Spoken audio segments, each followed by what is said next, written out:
Hi, I finished an arc, oh, excuse me, that comes out on the 29th of August. And it's one of my go-tos. It's one of these Japanese heartwarming cat fantasy genre books. And it's The Full Moon Coffee Shop by Mai Mochizuki. I think that's the way it's pronounced. So, it features cats, and it's interlocking stories where the characters are sort of healed. Healed, is that the right word? And it's based on a legend that if you are kind to cats, they're going to repay you. They will be kind to you in return. They will give back the goodness that you gave to them. And this cafe, it's a pop-up cafe that only appears at full moon, and it could appear anywhere. And you've got like four chapters, four main characters who are all having a little bit of difficulty in their lives, and they come across this cafe, and they go in, and then they're served by cats, talking cats. And this is the magical realism in it. You've got these, and not only have you got cats, but the cats talk to you, and they serve you coffee and desserts. So why is there not to love? Each cat is named after a planet: Pluto, Venus, Saturn. And each cat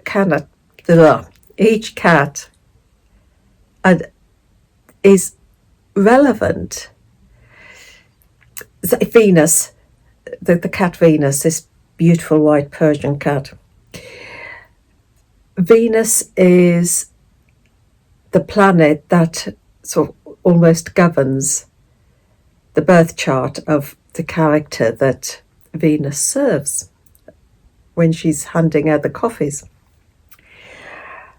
There's a lot of astrology in this book, because the cats look at the birth charts of the characters, and they're not fortune telling. They're not telling them the stars and this is going to happen, this is going to happen. They are looking at the birth chart.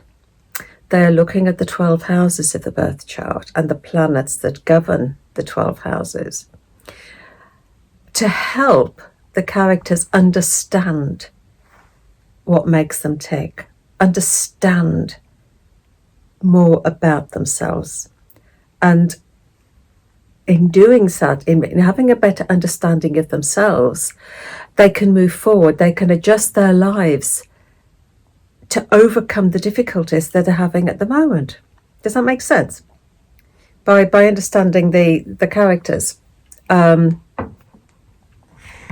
they can work out what they're doing, where to go, how to move forward. And the desserts that are served up, they have names such as, let's get this, Moonlight and Venus Champagne Float.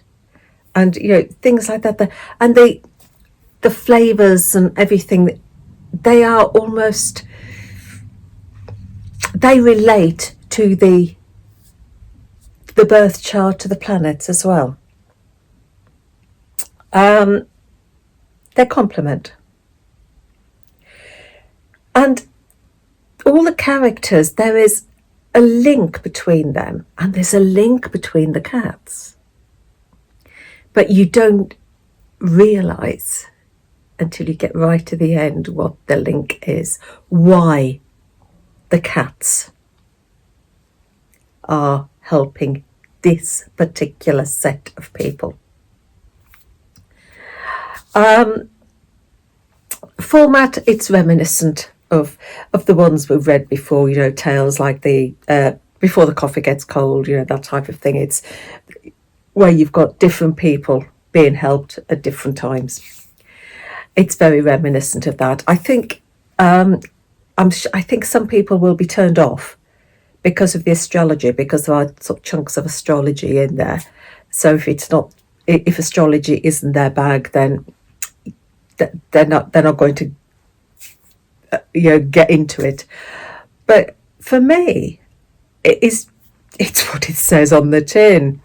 It is a cozy, warm Japanese, just fairly short read.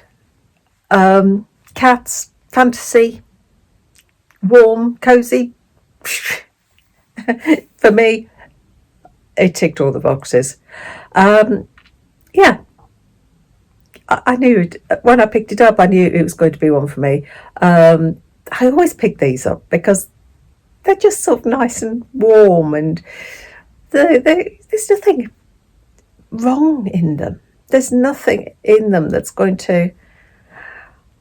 You don't get the full depth of character that you do in novels. In sort of some novels, you don't get the depth of characters or the different facets of characters. You just see their problems and they're solved. Their problems and they're solved. And oh yeah, this is a nice cozy read at times. Just something when you want something a little bit cozy, a little bit heartwarming. It's perfect. So comes out on the 29th of August. Did I say that? Yeah, 29th of August. The Full Moon Coffee Shop by Mai Mochizuki. Hope I've got it right. So happy reading.